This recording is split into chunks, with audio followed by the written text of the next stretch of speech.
Welcome to Matters Financial and Geopolitical from the Frontier. Trust all is going well. I had a very early start this morning to get on to Baal's early morning show, and forgot my phone. The day started like that, as it were. Home thoughts. This photograph from Mail Online. A mother ape plants a kiss on her 2-month-old baby's cheek. And I wish I could plant as many as I wished to plant my daughter's cheek, but I've got to ration myself, otherwise I will lose any leverage that I once thought I once had. So I'm very careful, sort of very courteous and courtly about how I ask Hannah to give up her cheek occasionally. Delicious lychees straight off a tree in Thika. This is Samuna, and they look delicious. I love lychees. And there's some different iterations of lychees, and I can't remember the one, shoke, which is the Zanzibari lychee. That, I have to say, is my favorite. And that took me back to The Flame Trees of Thika, which is one of my favorite books. This was a moment of magic, revealing to us all, for a few moments, a hidden world of grace and wonder, beyond the one which our eyes told us, a world that no words could delineate, as insubstantial as a cloud, as iridescent as a dragonfly, and as innocent as the heart of a rose. When the present stung her, she sought her antidote in the future, which was as sure to hold achievement as the dying flower to hold the fruit when its petals wither. That's very powerful, isn't it? When the present stung her, she sought her antidote in the future, which was as sure to hold achievement as the dying flower to hold the fruit when its petals wither. That from there took me to Roberto Bolano. The sky at sunset looked like a carnivorous flower. This photograph, posted by Kenya Pick, sailing the Milky Way at Finch Hattons in Tsavo West National Park. We've been there a few times. It's a pretty remarkable place, and the stars feel as close as they look in that photograph. Political reflections. Romanian protests swell to the biggest since the fall of communism. And, this is what I was writing about in 2012, the madding crowd. I was saying, what are the consequences of this new 21st century madding crowd? A madding crowd which can be inflamed by one fellow with a camera and an account with YouTube and Twitter. And I said, there are plenty of flamethrowers in a population of 7 billion. I didn't realize one was going to be the President of the United States. Libération puts up a photograph of Francois and Penelope Fillon. And my little conclusion is say hello to Julian Assange, Mr. Fillon, because obviously WikiLeaks are doing what they do very well, which is press the weighing scales against a candidate in order to improve them for another candidate. If they're pressing it against Fillon, they're trying to improve it for Marine Le Pen. Just landed in Seoul on Jim Mattis's first trip as US Defense Secretary. North Korea will top agenda. The Atlantic has a great piece called It's Putin's World.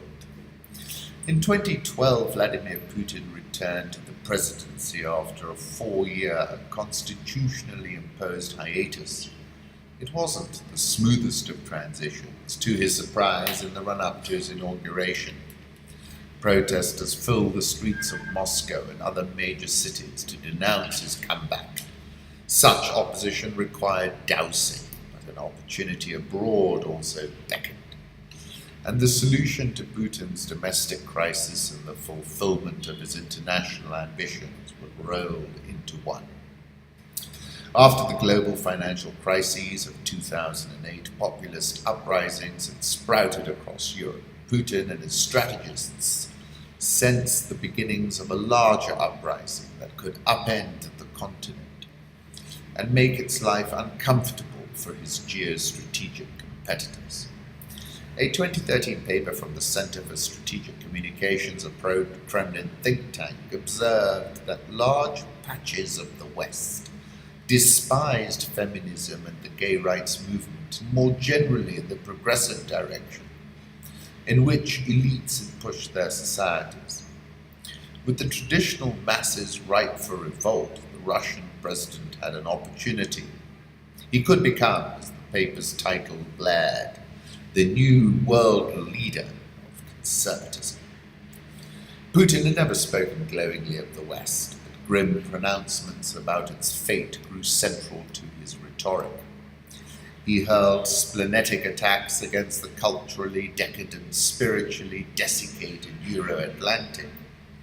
He warned against the fetishization of tolerance and diversity. He described the West as infertile and genderless. While Russian propaganda derided Europe as gay-roper, at the heart of Putin's case was an accusation of moral relativism. We can see how many of the Euro-Atlantic countries are actually rejecting their roots, including the Christian values that constitute the basis of Western civilization, said at a conference in 2013. They are denying moral principles and all traditional identities, national, cultural, religious, and even sexual. They are implementing policies that equate large families with same-sex partnerships, belief in God with the belief in Satan. By succumbing to secularism, he noted on another occasion, the West was trending toward chaotic darkness and a return to a primitive state. Few analysts grasped such rhetoric would have beyond Russia. But right-wing leaders around the world, from Rodrigo Duterte, who's paying $400 for each dead drug dealer, in the Philippines to Nigel Farage in Britain to Donald Trump in the US, now speak of Putin in heroic terms.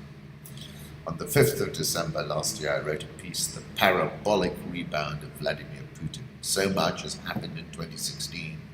From the Brexit vote to President-elect Trump, and it certainly feels like we've entered a new normal. One common theme is a parabolic Putin rebound. At this moment, President Putin is Fortress Europe surrounded.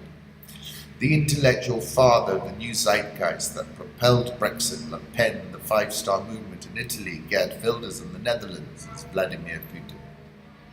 It is Putin who's calling the shots in Aleppo, and it is, in a quite delicious irony, it looks like he has pocketed OPEC as well. And then I said, my starting point is the election of President Trump, because hindsight will surely show that Russia ran a seriously sophisticated program of interference, mostly digital. Don DeLillo is a prophetic 21st century writer, writes as follows in one of his short stories. The specialist is monitoring data on his mission console when a voice breaks in. A voice that carried with it a strange and unspecifiable poignancy. He checks in with his flight dynamics and conceptual paradigm officers at Colorado Command. We have a deviant tomahawk. Indeed, we did. 5th of October 2015, immediately after his speech at UNGA, I called Putin a geopolitical grandmaster. And then if you go back another year, he was really on the road. So you see that recovery. Pretty parabolic, as I said. This is the deflagration of an epoch. It's the apocalypse of the information system, Beppe Grillo. As I wrote over the weekend, Donald Trump turned the volume up to 11. I was making a play on This Is Spinal Tap. And then this morning on the interview on Nation, I said Trump is the bamboozler-in-chief. It's unbelievable the number of things he's done in his first week. Take a look at this from Jeff Mueller. This all happened in one day, and the day isn't over yet. Just take a look at those items. Very interesting. President Trump warned in a phone call with President Peña Nieto that he was ready to send US troops to stop bad hombres down there. President Donald Trump warned in a phone call with his Mexican counterpart that he was ready to send US troops to stop bad hombres down there unless the Mexican military does more to control them, according to an excerpt of a transcript of the conversation as obtained by the Associated Press. The excerpt of the call did not detail who exactly Trump considered bad hombres. nor did it make clear the tone and context of the remark made in a Friday morning phone call between the leaders. It also did not contain Mexican President Enrique Peña Nieto's response. Mexico denies that Trump's remarks were threatening. Eduardo Sanchez, spokesman for Mexico's presidential office, denied the tone of the conversation was hostile or humiliating, saying it was respectful. It is absolutely false that the President of the United States threatened to send troops to Mexico, Sanchez said. This is how it's been reported on the excerpt. You have a bunch of bad hombres down there, Trump told Peña Nieto, according to the excerpt. You aren't doing enough to stop them. I think your military is scared. Our military isn't, so I just might send them down to take care of it, he said. As I said, in January, Mexican peso is at the bleeding edge of Trump's trade policies. I like this photograph of the Trumpian go-lighters. Take a look at it. Asia Times is saying China should declare a South China Sea ADIZ right about now. If China did decide to act swiftly, and specifically in the South China Sea, what could be its best play? My money is on action that is bold, reinforces China's claims of sovereignty, and most importantly, won't be easy to retaliate against. If I was President Xi Jinping, here is what I would do to test the new administration's intentions and at the same time see Trump squirm. Declare an air defense identification zone, or ADIS, in the South China Sea. Let's see. That would cause absolute chaos. Steve Bannon, we're going to war in the South China Sea, no doubt. International markets, Japanese benchmark bond yields are testing the BOJ's commitment. This is the lowest, highest yields in a year. Let's move on to the currency markets. Euro dollars popped over 108, 108.07. Dollar index now about 99.50. Sell the dollar. Japanese yen, 112.54. Big move. Swissy 0.9910. The pound 126.85. Aussie had a stunning day, and I'll tell you why in a moment. 0.7668. India rupee 67.495. South Korean won 1146.61. The Real 312.97, Egyptian pound 18.848, and the Rand 13.4242. Dollar index, I'll put up a 3-month chart. I think you sell it now. That 99.50 area was the key pivot. Trump is really talking down the dollar. Euro dollar, we've crossed 108, we're at 108.08. Take a look at this chart. That looks significantly more constructive now, the euro. And the winner of the crazy chart of the day, Australia, just reported its largest trade surplus on record. And have a see how it looks, and you can see why there was such a sharp bounce in the Aussie dollar. Facebook is up in after-hours trading after reported earnings. They reported strong earnings. Gold having a bit of a run, 12.16.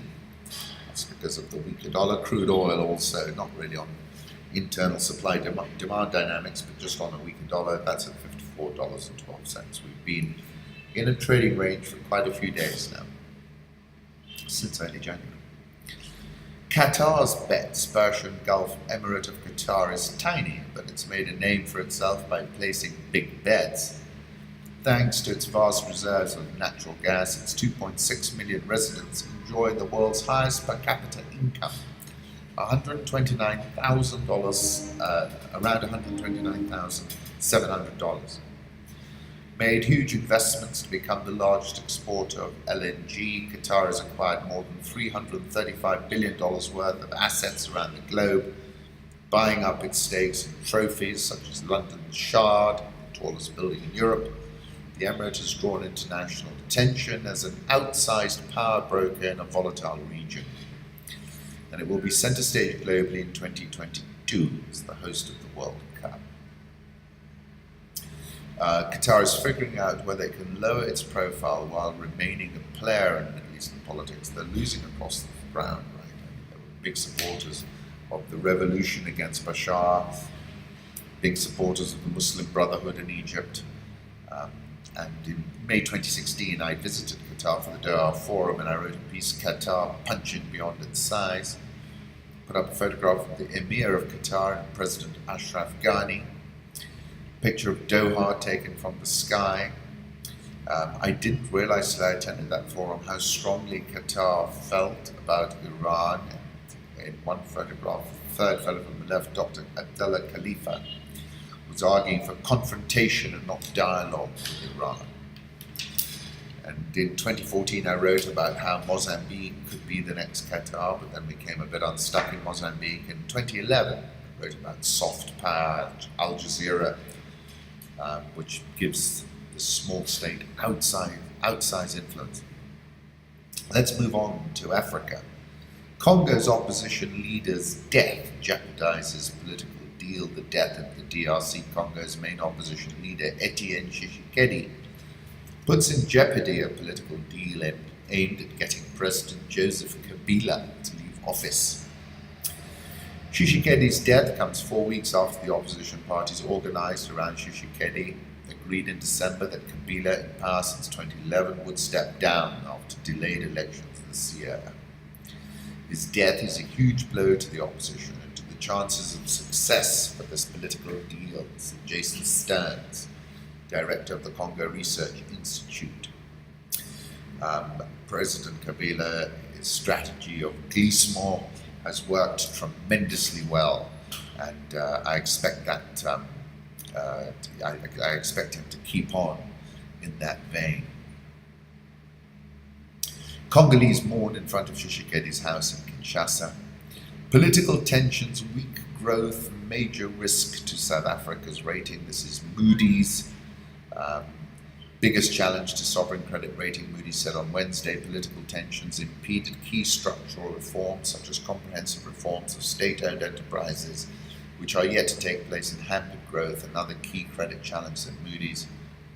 I think investors are factoring in Pravin Gordhan's fight back against rogue policymaking, but obviously concerns around a reshuffle, and particularly if they decide to reshuffle Gordhan, all hell will break loose. South African oil shares up 4.07% this year. Dollar versus rand 13.4242. Egyptian pound 18.8480. Nigeria's capital imports slumped to a 9-year low in 2016 as Africa's biggest economy battled a weaker currency and its first recession in 25 years. It said $9.64 billion was imported in 2015. That was the lowest value since the data series started in 2007. Nigerian oil share down 3.61% this year. Ghana finds a $1.6 billion hole in the budget, and the bonds fell. But I think that's a kitchen sink trade. You're the incoming administration. You might as well make the number look as big as possible. Buy into this weakness. The new president is saying all the right things, and I'm bullish about Ghana. The stock market's up 5.43% this year, and I think it's going higher. Angola's inflation rate rose to 41.95% in December, the highest since June 2004. It's not a good story. They really need a higher oil price. I'm not sure they're going to get it. The Nation Media Group has acquired Kenya Buzz, a listings company, a little bit like Time Out Nation Media. Share price is down 18.81% year to date, following on a very big hit last year. They're talking about becoming completely digital. Kenya shilling is firm at 103.80. The Nairobi all share bounced for the second session in a row. It's narrowed its loss of the year to minus 7.93%. NSE 20 minus 12.06% year to date. Price of tea hits a 3-year high on severe drought. This was to be expected. Armed herders have invaded Kenya's most important wildlife conservancy. And some folks I'm following on social media, like Keep Your Land Invasion, illegal herders with armed men in Laikipia destroying our national assets. This elephant had no tusks when we found it. It's terrible. So let's stop. Once again, thank you for stopping by.